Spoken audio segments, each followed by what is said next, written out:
Oklahoma Gardening is a production of the Oklahoma Cooperative Extension Service as part of the land grant mission of the Division of Agricultural Sciences and Natural Resources at Oklahoma State University, dedicated to improving the quality of life of the citizens of Oklahoma through research-based information. Underwriting assistance for our program is provided by the Oklahoma Department of Agriculture, Food, and Forestry, helping to keep Oklahoma green and growing. Welcome to Oklahoma Gardening. Join us today as we head to Tulsa for the 71st Annual Tulsa Garden Club Garden Tour. We will give you a sneak peek of 3 of the beautiful gardens that will be open to the public on May 14th. While we visit with each homeowner to find out their gardening secrets, the one thing that is not a secret is how amazing these landscapes are.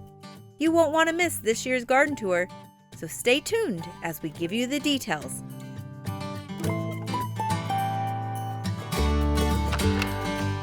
Like an ombre of sunset colors. It's not the flowers, right?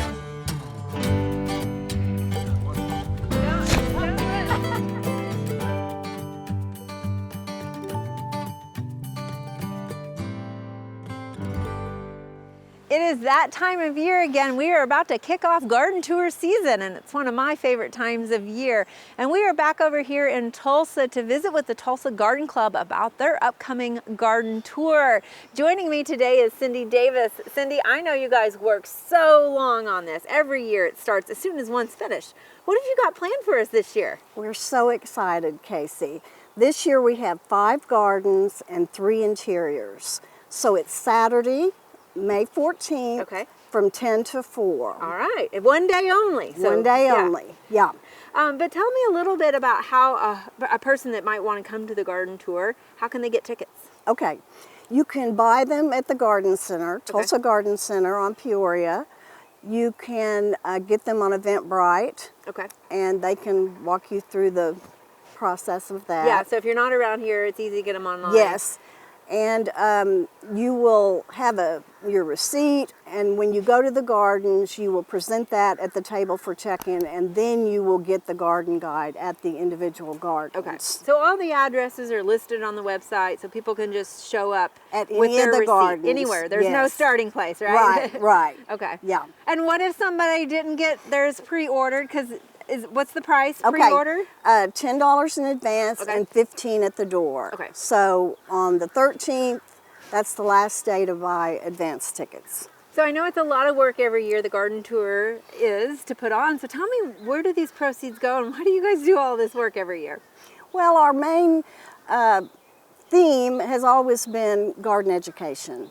And so through the tour, or the flower shows, or our meetings, or just community outreach, we're always striving to educate ourselves and other people.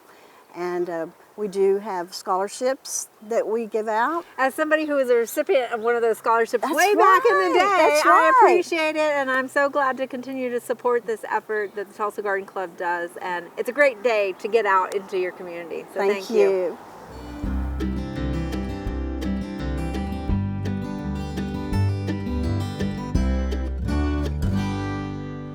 Today we are here at Paul and Beth Teel's garden, and if you're anybody in the gardening world here in Oklahoma, you've probably heard of Beth Teel's garden, and today is an opportunity to see a sneak peek of what's going to be on the Tulsa Garden Club garden tour. So Beth, thank you so much for joining us and allowing us to come into your backyard. You have a beautiful garden, as I've heard so often. Thank you. It's my pleasure, and I just love having anyone come into my backyard. So tell me, how long have you been gardening? I've heard your name for so long. Tell me about your kind of history with gardening. We've lived here 38 years, almost 39 this next month, and I've been gardening probably 20 of those years. Okay, well, it definitely shows. Obviously, we've got the tulips blooming. Yes. You're really big into doing that every fall, I guess? Yes, I planted around 600 tulips this year, and so not all of them came up but in pots, but they all came up that were in the dirt. So. Okay, well, I know how much the garden's going to change between when we're filming today and when the actual garden tour is, but something that's not going to change is the charm that is in this garden. I love the unique stuff that you have. Just for example, like over here, tell us a little bit about your display table here. Well, Paul and I made this during the pandemic. I found the bottom of a table. It was a dining room table. I found the bottom on Craigslist, and then we put the top on it so we could actually use it as a display table for plants during the season. And I just love it. We've had so much fun displaying different kinds of plants during different seasons. And those little sheep are your handiwork as well, yes, right? These are, I make lambs out of cement. This was a French chocolate mold, and I've used it a lot. I make a lot of lambs. I just love that idea. So you're always looking at different molds and how you could put concrete in them, right? Yes, that's right. I also make pots. That pot right there is a hypertufa, is what you call that. And I have several pots around the garden. I also make bigger lambs. I'll show those later on, but yes. Well, it's just charming. Tell me a little bit. I know you've got pots and also some topiaries. Where do you find some of all your unique stuff that you have? Found a lot of it at garage sales, and mostly estate sales. I don't go to garage sales as much as I used to, but no, a lot of estate sales I find different things.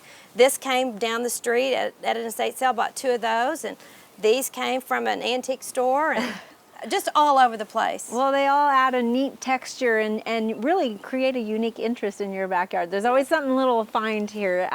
Tell me a little bit about, I know over here you've had some slug damage with hostas you mentioned earlier. Yes. So what's your solution? The solution is to plant the hostas in pots, and I can also winterize the hostas in their pots. I just let them stay right there, or I can move them back to my compost pit in the winter. You just kind of bury the pots in your compost. I love that idea. Yeah, I just stack them all right there in the compost pit and cover them with leaves, and they just do perfectly. And then I bring them out when spring arrives, and then they start growing. And these have just really started growing in the last couple of weeks. Well, I love the fact that you've kind of brought a true shade garden into your patio space by bringing those hostas and the different textures and colors that they offer. Right. The best part about this is when there's hail in the forecast, they're all protected. Oh, and I don't have to worry about hail damaging the leaves. Right, and you even have a hosta in a hanging basket, which I've never seen. I love that idea. That's new for me, and I hope it works. If I can just keep the birds from getting all the cocoa liner out for nesting. So tell me a little bit about your side garden. So I know that space between the privacy fence and the house is sometimes a lost space, but you have utilized it to the fullest. Tell me about that. This is like a secret garden, actually. Yeah. My grandchildren love running back and forth. We had a problem with mud, too much water over there, so I filled it with pea gravel and limestone. And that starts the path back there. And then above, we had, during the ice storm, a neighbor lost a big tree that was providing a lot of shade for our azaleas and hydrangeas over there. So Paul built a really nice structure over that area, and so it keeps it all shaded. Well, and I love that because so many people are going through that same issue of all of a sudden their shade garden has turned into a full sun garden. Exactly. So you've got a trumpet vine nearby that looks like it does creep on it and provide some more shade still. It does, and you know, that provides just the right amount. Okay. Yeah. All right. Well, I love the secrets you're sharing with us, and I saw some unique things holding up your peonies out front. Can you tell me about those? Oh, yeah. Those were just old lampshade forms. You take all the stuff off the lampshade, all the silk or the cotton, whatever, and then you just put it down over your peonies, and it provides support for your peonies. Structure, yeah. And so again, at estate sales, you found those? Oh, yes, or in my house. You know, you always have a lampshade that you need to get rid of. Absolutely. Well, and I love also the hardscape that you've incorporated in your garden. Tell me a little bit about, did you bring all this rock in yourself? Did you have others bring it in? Tell me a little bit about that. There's a place here in Tulsa that you can buy limestone by the pound, and we just go for a flower bed. We go and get the stones that we think we need and stack them, and then it just works out great. Instead of using the metal edging, we found this to be a little bit safer for children in the backyard. They can fall on a rock, but you can also do a lot of damage with a metal edge like that. Right. So this has been kind of fun to use the limestone.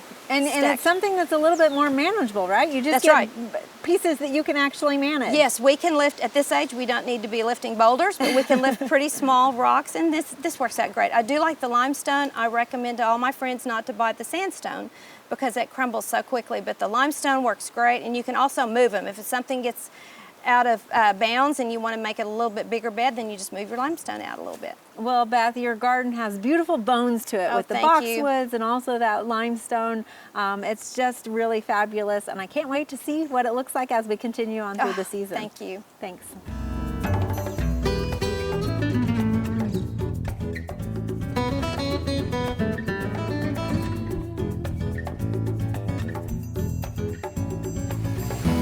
It might look like we are in Colorado, but in fact we're in West Tulsa. And today at this garden, we are looking at one of the featured gardens on the Tulsa Garden Club garden tour. And joining me is Scott Honeyman, who is the landscaper for this beautiful design behind us. Thank you. Tell me a little bit about your inspiration here and to have this in a front yard. Well, the beginning of this started as a challenge to try to hide a septic system that was located in the middle of the front yard. Oh, really? And so it kind of grew from that point. Obviously, we wanted to keep the mountain theme with the style of the house, so I wanted to plant trees and shrubs that would kind of give that look that we wanted. We designed the element of the waterfall to give the noise and also just a beautiful feature to build the landscape garden around. Right. And it just took off from there. Well, no matter how big a house is or how beautiful it might be, you still have those utility things that you have to kind of cover up. And always. There's always something in every yard. So obviously with such a slope as well, there's less to mow. There's That's less correct. Terrain to have to manage and stuff as well. Yes. Did that play into this design? Well, partially. Maintenance is a big part of your design feature. So doing things like certain types of mulches, ground covers, and things that lessen that repetitive maintenance is always going to be a big plus. And of course that was one of the factors as well. Well, I love the colors you've chosen, and it's not just the annuals with the pansies and the bulbs, but even the ground cover kind of plays into that color a little bit. Tell me about some of the plant selection. Absolutely. Well, we have moneywort ground cover as our basic ground cover for the area. We use also blue rock junipers to kind of give a little bit of a texture difference in certain areas. Looks nice growing. You'll see places where it's kind of growing through the rocks and gives that more natural look. Obviously the bright colors from the moneywort kind of shows off the green, so it's not just green on green. It's more darker shades of green and burgundies and just different elements. And of course, textures of plants play a big factor as well. So you want to have coarser plants like the Mahonia beeli, the fountain grasses that we have planted in here, add some character, the weeping blue atlas cedar. Just a lot of fun. And while the bulbs are on their way out, they're still beautiful, but I can tell those azaleas are going to be amazing next week. They should be. By next week, they should be in full bloom. And are those reblooming azaleas? Or? There are some. The basic fashion azalea is an azalea I selected because it'll grow in more sun areas. Okay. There's also the addition of a newer variety called Bloomathon azalea, which is a repetitive blooming azalea that we use to kind of complement the other plants. They don't grow as large, so you get different elevations and different features about them that are nice. All right, well, I know the homeowners love the backyard, so I might go see if they're back there, if you don't mind. Great, no problem. Thank you so much. Thank you.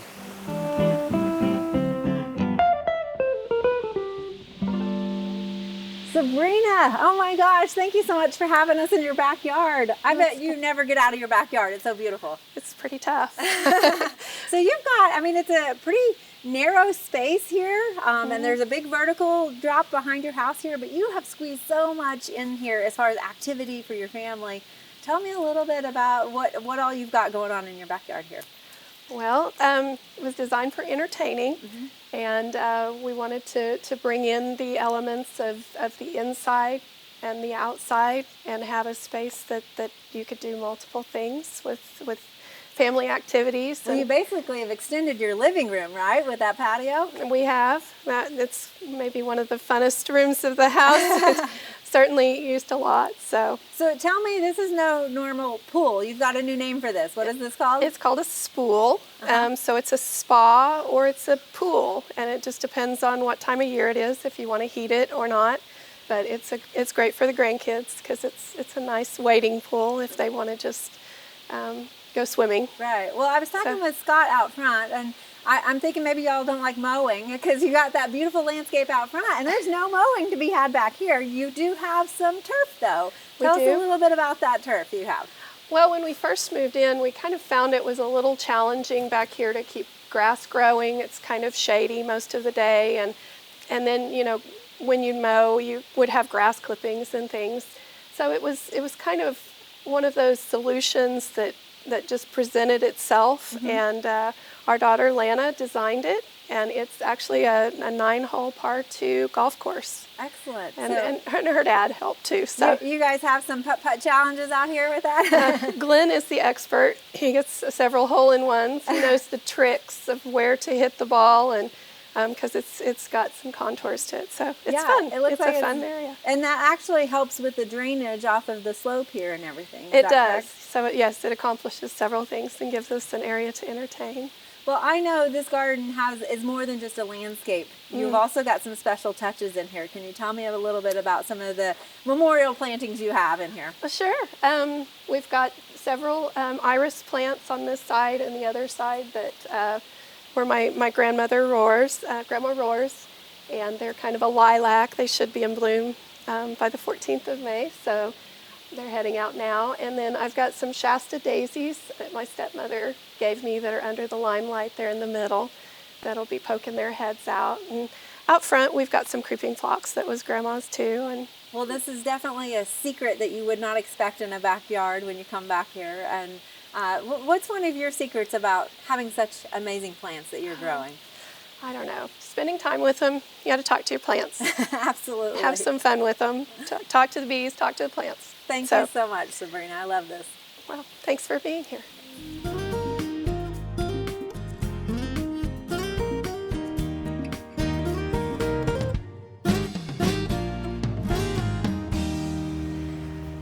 We are now at the home of Jim and Gwen Wilburn. And Jim, thank you. This is just a beautiful backyard. And I don't even know if I'm in the backyard, the side yard, because it's so intertwined within your house here. It must be great for entertaining. It's a great place for entertaining. We've had a lot of parties here. We've had weddings back here. We've had weddings in the front. Oh, I bet. And we have a wedding coming up May 28th. My daughter's getting married here. So. Oh, fabulous. Well, it looks just perfect, but I know it's about to change too. I mean, we're coming and we're seeing the azaleas and the violas, but a lot of that's about to change. It is, and you know, it's all good. You wish everything could peak at the right time, but Mother Nature has their own, their own thoughts about it. But yeah, we're getting ready to pull out all the violas, and we're going to put in some pink begonias with Joseph's coat, and by then the beautiful corbels are going to be gone. So let me tell you, I feel like you might like color. Is that true? Love it. love bright colors. Yeah, well, it's beautiful, and only complimenting your bright colored pots as well. Tell me a little bit about those. Yeah, those pots we bought, Gwen and I bought them in Italy about 15 years ago in Ravello. We loved them, and they're like my babies. I bring them back. As soon as it looks like we're going to have the first freeze, I bring them in my garage. And I was going to ask, they don't look like they stay out. No, and then bring them out right after that. As soon as it looks like there's not going to be another freeze. But yeah, I love those pots, and I think they add a lot of color, just like the plants. Absolutely. And you can see how we love color. Well, it seems like a very relaxing space. You've got the outdoor kitchen and the pool, and I mean, you've got all your amenities that you would have in a house out in your yard as well. We do, and even, I've been in the office for the last 2 years here at home and being on those Zooms all day. I have a beautiful little courtyard with the water fountain and, of course, Carla's rose garden, and I love walking out there in the day, after an hour on the Zoom call. So, yeah, this yard is really, we're blessed to have a beautiful yard like this. Well, sometimes I know when you come to estates like this, you feel like maybe it's all done by a landscape company, but you get out here and are involved with the plant selection, right? Yeah, absolutely. Every single plant. It's the only place where I feel like I'm boss, where my wife lets me have the say-so, and that's in my yard.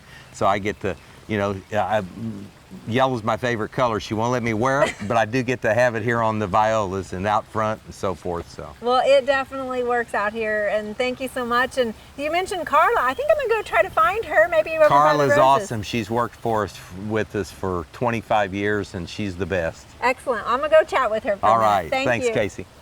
Hello, Carla. I recognize you from last garden tour. You've got another landscape here on the garden tour, and it's beautiful again. Well, thank you, Casey. I appreciate that. I know your thing is color, and you've got beautiful tulips in the backyard, and of course these containers are just fabulous. Tell me your secret.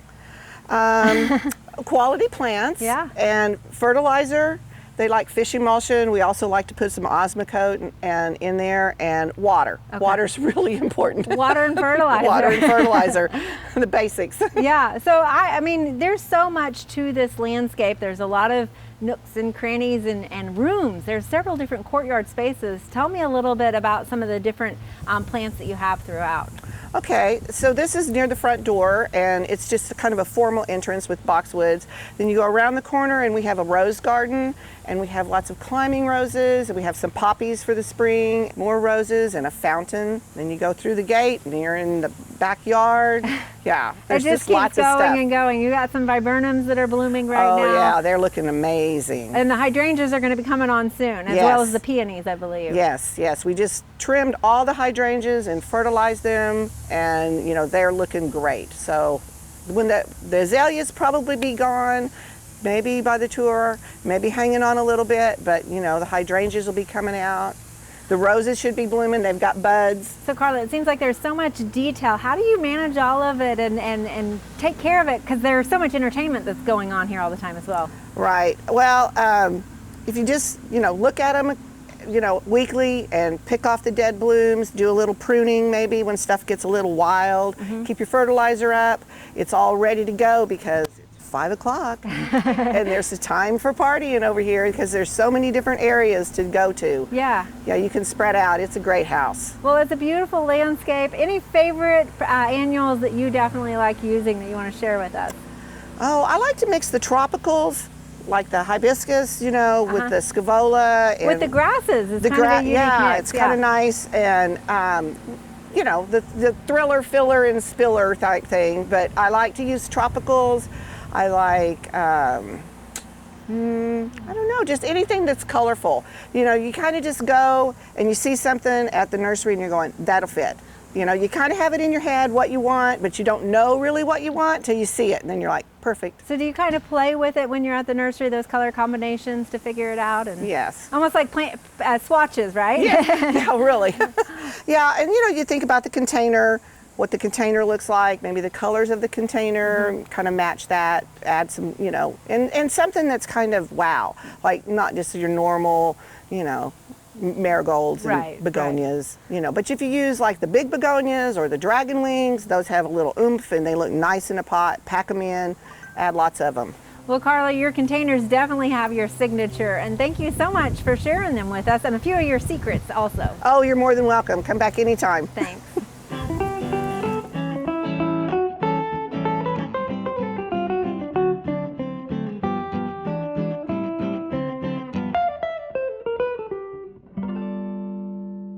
Joining me next is a Tulsa Garden Club member, Sandy Ferris. Sandy, thank you so much for joining us. And we are here in front of one of the homes that's going to be on the garden tour, correct? Yes. Tell us a little bit about the history of the Tulsa Garden Club. I know it's got a long legacy. Okay, yes. It started in 1929 by 23 little ladies that the only requirement was to have a garden, no matter how big or small.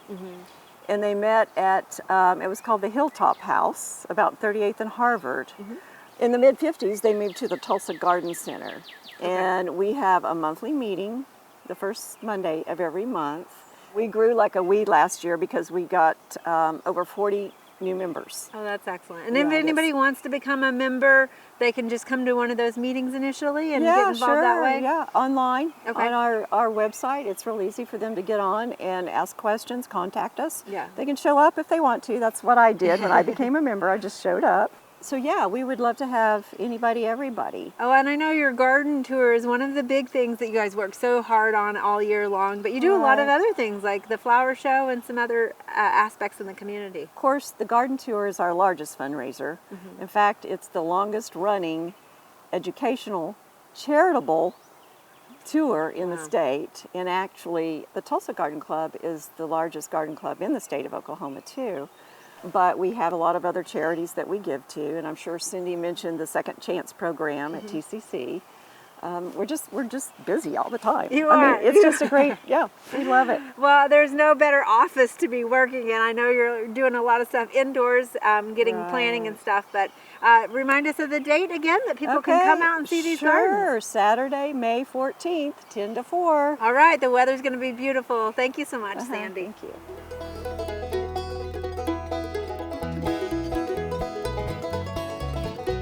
There are a lot of great horticulture activities this time of year.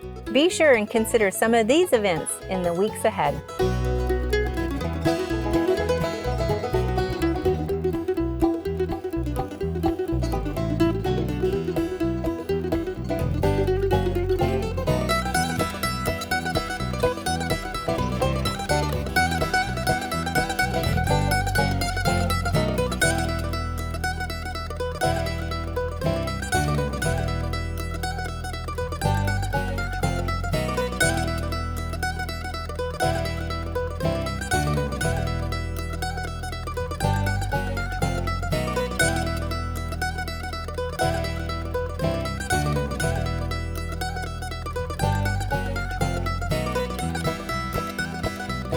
Next week on Oklahoma Gardening, we've been busy in the garden and have a spicy show lined up for you. You won't want to miss it.